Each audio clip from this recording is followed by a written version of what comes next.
Wednesday, 10:57. All the contestants on Fish Tank just went to bed. That's when she sauntered into my life. Steam, that sultry vixen. Her allure was undeniable. The tantalizing promise of games that could either elevate you to the glory of heaven, drag you down into the depths of hell. I knew better than to trust a dame like her. Curiosity got the better of me. Hey, hotshot. She purred, her voice smooth like aged whiskey. I need you to review something. A little gem I've been keeping under wraps. The way she said it, I could tell it was a setup. She was trouble. I was a YouTuber. The spotlight called like a siren song. I leaned back, adjusting my Warhammer figurines, hoping she'd notice how cool they were. What's the game, doll? Her eyes sparkled with mischief, as if she knew exactly which strings to pull. It's one of those indie titles. Rich with potential, fraught with danger. A wild ride through pixelated dreams. She leaned closer, her breath hot against my ear. You could be the one to take it mainstream. She lied. Just think of the views, the clicks, the ad revenue. Damn it, I could almost taste that Raid Shadow Legends dough. But I knew her game. For every ounce of glory she promised, there was a risk lurking in the shadows. Bugs, glitches, fanboys, wasted time. Still, the thrill was intoxicating. The comforting vibes of her offer wrapped around me like an expensive dame, begging me to dive head first. All right, sweetheart, I said, resolve hardening in my chest. I'll take the plunge, but I'm not gonna pull any punches. And just like that, with a smirk, she vanished into the ether, leaving me with the weight of my decision. You see, in the world of gaming, trusting Steam could lead to fortune or a big fat fall from grace. One thing was always certain. No matter what, Steam always wins in the end.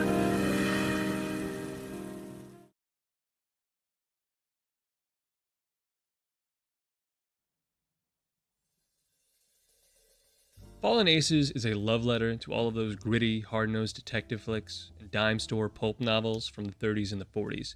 Think of things like The Shadow, The Big Sleep, all of that good stuff. Game-wise, it's like if Doom, The Super Spy, and Deus Ex had a three-way. You get the best parts of all of them. Verticality, badass first-person brawling, and you get the freedom to tackle missions however the hell you want for the most part. The whole thing's kind of wrapped up in this slick, comic noir aesthetic that really just screams cool. The devs are taking the game episodic. There are 3 planned episodes in total, the first of which is out now, and it has 5 chapters. Now we all know how much of a double-edged sword this can be, so let's hope the devs can keep up the momentum and stick with a steady release schedule. The cutscenes, the overall art direction, they nailed it with this. You can really feel the love for the source material. It's kind of like the devs took a look at all that classic pulp stuff and said, yep, we're gonna do that. And they did. It's also a really smart way to pull off cutscenes on an indie budget. Even the loading screens and the tally screens ooze with an old school charm. It's pretty sick. You play Mike, a private investigator whose drunken stupor is cut short when a mysterious stranger warns him that a couple of mafia hoods are moments away from breaking down his door. So's to whack him. Not one to let goons get the jump on him, he kicks down the door himself and gives them what for. Thus, the detective starts his hunt for answers as to why exactly the mob has put a hit on him, and who seems to be playing the role of his guardian angel.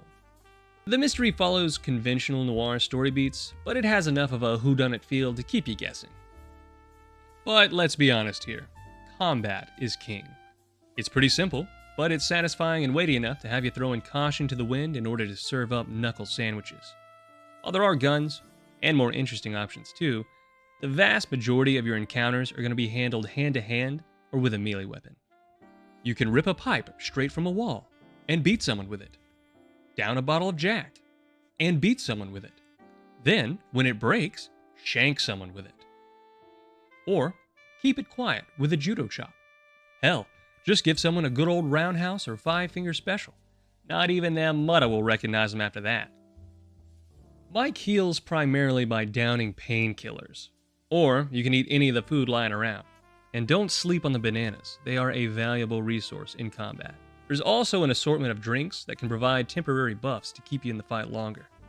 Nothing says 1940s like getting drunk and serving up some assault and battery.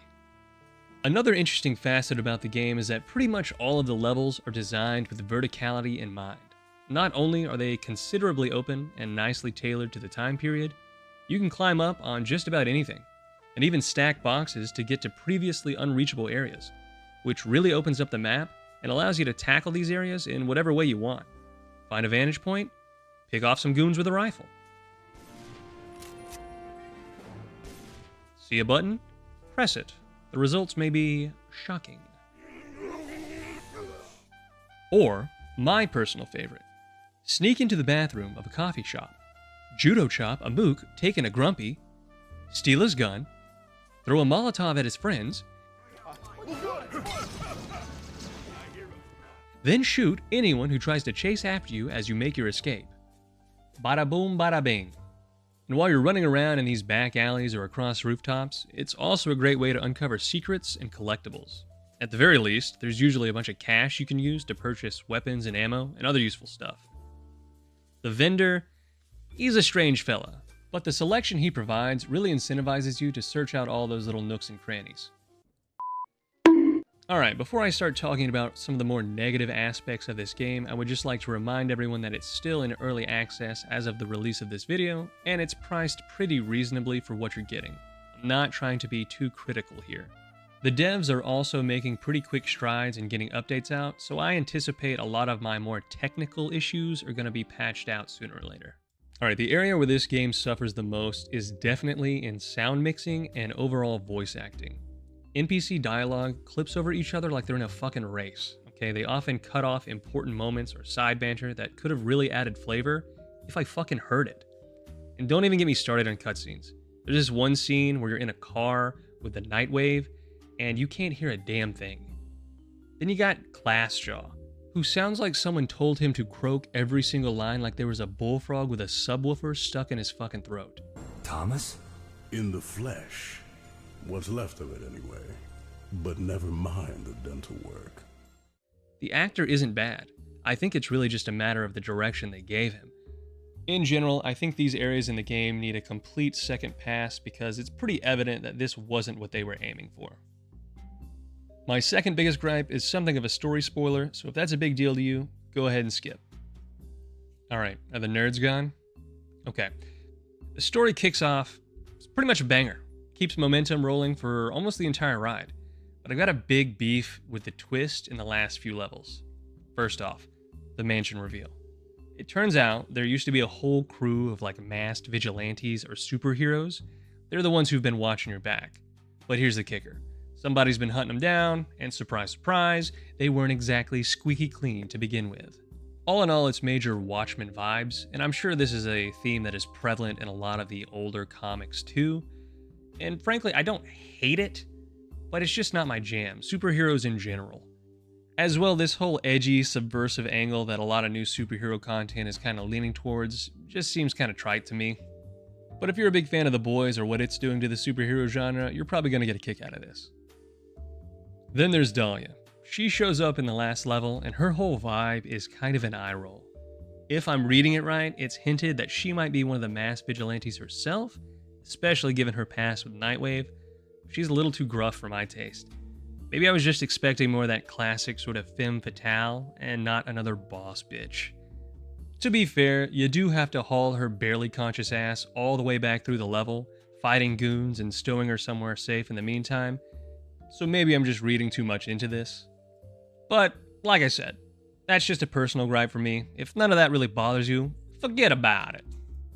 All in all, cards on the table, is Fallen Aces worth the dough?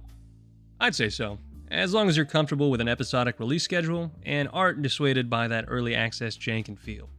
The devs are promising a lot to look forward to, including a level editor, and I'm personally hoping they add a few more ways to pummel all those goons. At the very least, Fallen Aces is worth it if you're looking for something stylish and different. And it doesn't get more stylish and different than whispered jazz in the cold rain. I don't know why the boss got me watching this stupid rooftop. I should be out there busting heads. I wish some poor sap would try and hit me. Just try it. Hell, I could even turn my back on him. That'd be the last mistake he'd ever make. I'd spin around last second and kick his ass. Yeah, that would be real swell.